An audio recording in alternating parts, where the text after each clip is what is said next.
Hello and dear students, very welcome to the next section of third chapter rather of the novel Moth by Moth and Hamid.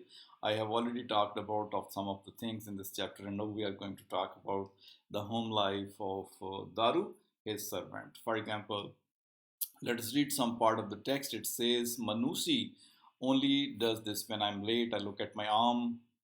Maybe read Manusi or Manuchi.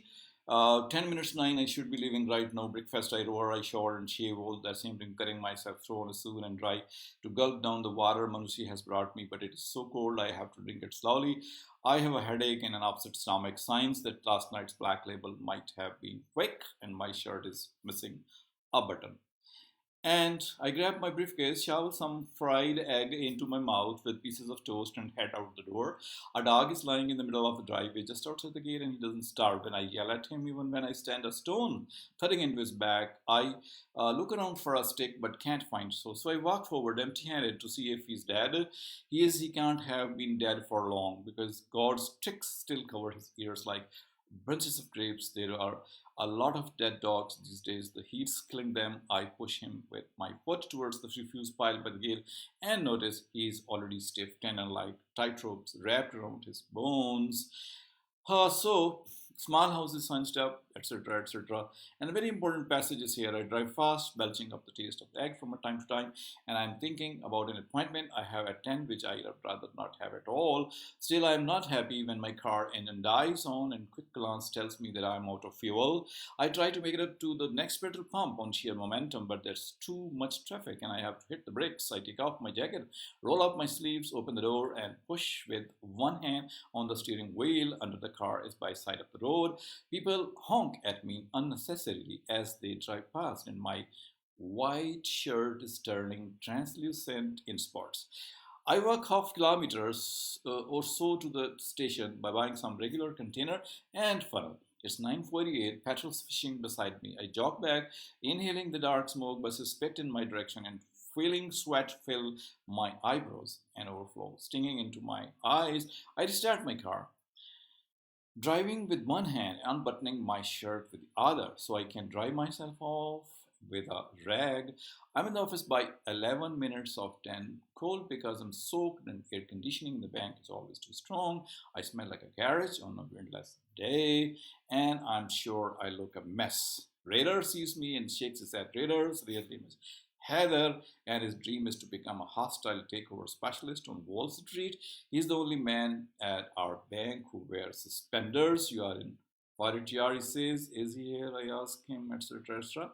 Raider is talking. So, this is the next part of the chapter where we have the introduction of a problem which comes on the way of Daru, because at night he couldn't notice that his car is running out of petrol and he should have gone, although he got the money from the police people back. 80 rupees got. So from here the students can judge how cheaper the petrol used to be. With 80 rupees you could buy a gallon, but now 80 rupees cannot buy even a liter. So whatever the case, Manusi, the servant of the writer or Daru, gives him food as a breakfast, but he's unable to take it satisfactorily, so he gulps them down, cold water drinks, and is not feeling good.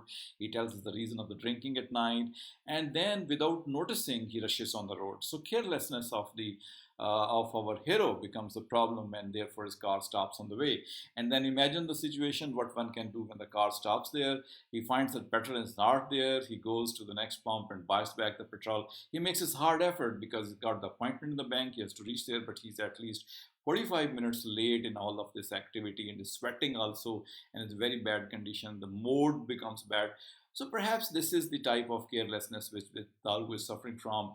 And so system may be bad or the things may be bad, but he's also himself a very careless type of person. So that is why possibly he can meet a lot of things. And he is reflective of the young men of today who are not that careful and who are not going to, prepare and plan in the beginning of the day and cannot therefore fulfill their responsibilities in a very good way. So it's a type of carelessness, feeling, as they say, chill kar raha hoon. So that chilly attitude which they try to adopt, it becomes a cause of so many troubles for them. So this is what the representation of the young people of the day is being shown here through the character of Daru. We need to talk about next coming scenes of this chapter. So we are going to stop in this video here.